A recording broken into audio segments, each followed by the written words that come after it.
നമസ്കാരം. ഇന്ത്യയിലെ പോസ്റ്റ് ഓഫീസുകളിൽ ജോലി നേടാൻ ആഗ്രഹിക്കുന്നവർക്ക് ഒരു സുവർണ അവസരമാണ് ഇപ്പോൾ പോസ്റ്റ് ഓഫീസുകളിൽ വന്നിരിക്കുന്നത്. ഗ്രാമീൺ ഡക് സേവക് തസ്തികയിലേക്ക് ഇപ്പോൾ 21,413 ഒഴിവുകളാണ് വന്നിരിക്കുന്നത്. അതിൻ്റെ വേക്കൻസി ഡീറ്റെയിൽസ് ആണ് ഇന്ന് ഈ വീഡിയോയിൽ കൂടി ഞാൻ നിങ്ങളുമായി ഷെയർ ചെയ്യാനായിട്ട് ആഗ്രഹിക്കുന്നത്.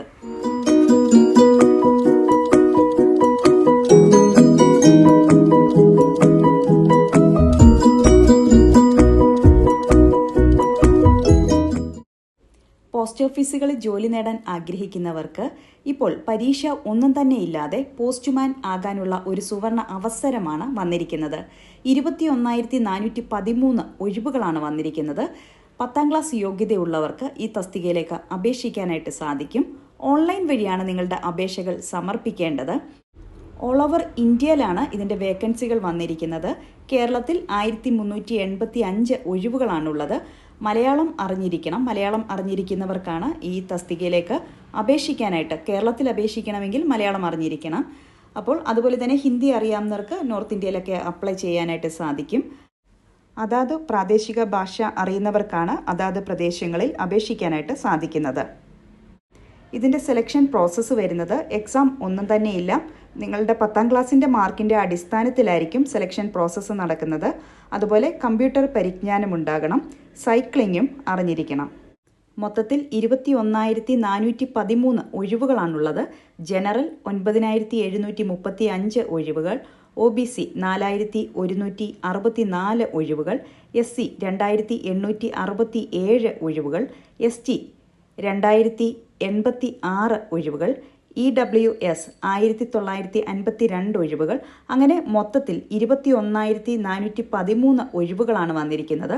കേരളത്തിൽ തന്നെ 1,385 ഒഴിവുകളാണ് വന്നിരിക്കുന്നത്. ഇത് ഓൺലൈൻ വഴിയാണ് നിങ്ങളുടെ അപേക്ഷകൾ സമർപ്പിക്കേണ്ടത്.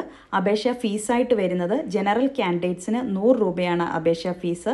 വനിതകൾ, SC, ST കാൻഡിഡേറ്റ്സിന് ഫീസ് ഒന്നും തന്നെയില്ല. നിങ്ങൾ ജസ്റ്റ് ഓൺലൈൻ വഴി അപേക്ഷിച്ചാൽ മാത്രം മതി. അതുപോലെ തന്നെ റീസെൻ്റ് ആയിട്ടുള്ള ഒരു പാസ്പോർട്ട് സൈസ് ഫോട്ടോയും നിങ്ങളുടെ സൈനും അപ്ലോഡ് ചെയ്യേണ്ടത് അത്യാവശ്യമാണ്. ഈ തസ്തികയിലേക്ക് അപേക്ഷിക്കാൻ വേണ്ടുന്ന പ്രായപരിധി 18നും 40നും ഇടയിൽ പ്രായമുള്ളവർക്കാണ് ഈ തസ്തികയിലേക്ക് അപേക്ഷിക്കാനായിട്ട് സാധിക്കുന്നത്. അതുപോലെ തന്നെ SC, STക്ക് 5 വർഷവും OBCക്ക് 3 വർഷവും മറ്റ് ഏജ് റിലാക്സേഷൻ കിട്ടുന്ന കാറ്റഗറിക്ക് അതിൻ്റേതായ ഏജ് റിലാക്സേഷനും കിട്ടുന്നതായിരിക്കും. ഓൺലൈനായിട്ടാണ് നിങ്ങളുടെ അപേക്ഷകൾ സമർപ്പിക്കേണ്ടത്. ഫെബ്രുവരി 10, 2025 മുതൽ മാർച്ച് 3, 2025 വരെ ഓൺലൈൻ വഴി അപേക്ഷകൾ സമർപ്പിക്കാനായിട്ട് സാധിക്കും. മാർച്ച് 3 വരെ വെയിറ്റ് ചെയ്തിരിക്കേണ്ട ആവശ്യമില്ല. ഈ പറഞ്ഞ യോഗ്യതകളുണ്ടെങ്കിൽ തീർച്ചയായും ഇന്ന് തന്നെ നിങ്ങളുടെ അപേക്ഷകൾ സമർപ്പിക്കുക. അതുപോലെ നിങ്ങളുടെ സുഹൃത്തുക്കൾക്ക് കൂടി ഈ വീഡിയോ ഒന്ന് ഷെയർ ചെയ്ത് നൽകുക. ആദ്യമായിട്ടാണ് എൻ്റെ ഈ ചാനൽ കാണുന്നതെങ്കിൽ ഇപ്പോൾ തന്നെ ഒന്ന് സബ്സ്ക്രൈബ് ചെയ്യുക. അടുത്ത് കാണുന്ന ബെല്ലൈക്കൺ കൂടെ എനേബിൾ ചെയ്താൽ മാത്രമേ ഞാനിടുന്ന ഇതുപോലെയുള്ള ജോബ് റിലേറ്റഡ് ആയിട്ടുള്ള വീഡിയോസിൻ്റെ നോട്ടിഫിക്കേഷൻ നിങ്ങൾക്ക് കിട്ടുകയുള്ളൂ. അപ്പോൾ ഇതുപോലെ ഒരു വീഡിയോയുമായിട്ട് വീണ്ടും കാണും വരേക്കും നന്ദി, നമസ്കാരം.